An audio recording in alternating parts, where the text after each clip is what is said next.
Welcome to Better Relationships with Kemi Amosun.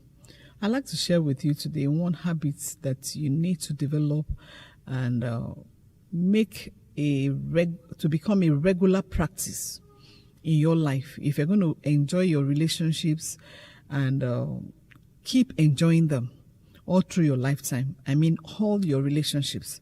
This is a habit that is fast, becoming something else in our society where people take things for granted. And God doesn't want us to live like that as children of God. In Colossians chapter 3, verse 15, Paul says, "And let the peace of God rule in your hearts, to which also you were called in one body, and be thankful." I'm talking about the habit of being thankful, to be full of thanks to God and to people generally. When you receive a favor from people, when you receive a benefit from people, and you don't give thanks, it's like breaking the cycle. And when you break such cycle, it does not only affect you as a person, it affects the person that has been good towards you. For us to be thankful or develop the habits of being grateful, it means you must learn and practice to say thank you.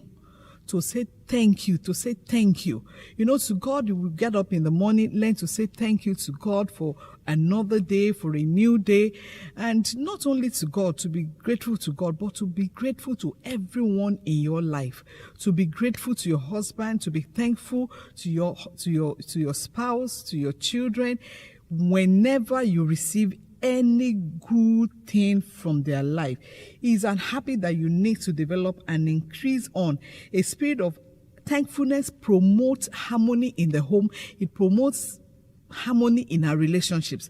And when I'm talking about harmony, I'm talking about agreements or wholeness and peace in our homes. So when you are going to bring a lot of disharmony into your relationships, into your homes. So you must learn to be grateful. You must learn to be thankful. Don't take anything for granted. Cultivate gratitude. Cultivate thankfulness. Be grateful. Be thankful on purpose. Don't just assume that, I find out that a lot of people who are not grateful, who don't show gratitude to others, they have this sense of, I owe you. You owe me rather. A sense of obligation that, you are obligated to do that for me. So why should I be grateful for that? I deserve it. So if I deserve it, why should I be grateful? And such people always tend to compare and contrast. After all, somebody did something better for me.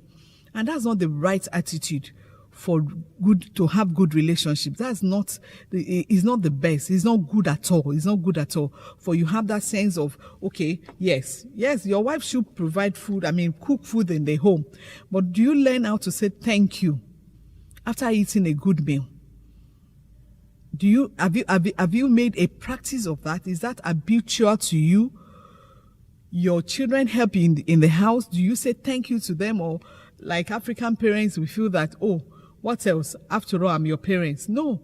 You learn to say thank you. You receive anything from your boss or from your colleague, learn to say thank you. You can never go wrong in being grateful to people when you receive goods or kindness or benefit from them. You will never go wrong by saying thank you. So on purpose, learn to say thank you. I'm grateful. I appreciate what you have done. On purpose, thank people. You can send SMS, if there are people not around you that you can see physically, to say thank you. So you've received an alert, somebody sent you money, and you can't call the person, but you can send a message. Send an SMS. I received such and such. I'm grateful for that. Send an SMS, send a letter, send a mail, call. Show your appreciation in a significance and in a way that the person will know you are really grateful. Don't just take things for granted. God expects us, and it's a good habit for you to develop, to specially thank people. You find the whole Apostle Paul, the senior Apostle Paul saying thank you to people in the book of Romans chapter 16. He said certain things to certain people. He was greeting them, and he said in verse 4, it says, greet Priscilla, verse 3. Greet Priscilla and Aquila, my fellow workers in Christ Jesus, who risked their own necks for my life, to whom not only I give thanks, but also all the churches of the Gentiles. One of the signs of the end time is the fact that people will be unthankful, ungrateful. You take things for granted. No, it shouldn't be. If Apostle Paul could show appreciation to people, we should see that it is necessary, and it's going to help us in our relationship. In the southwest here in Nigeria, we have an adage that says that when you fail to show appreciation to a good that you have received or a comfort that you have received, it's like the person that gave it to you was robbed. It's like you have robbed a person when you don't show appreciation, and that's going to negatively impact your relationship. So let's pick up this attitude. Your husband is giving you money and you feel is not going to be, fully cater for that need. Instead of looking down on the little that you have received and talking back and complaining and murmuring, no, say thank you for that. Do you know Jesus Christ even gave us that example? He needed to feed 5,000 people, more than 5,000 people. And he had just a little bread, a small loaf, and fish.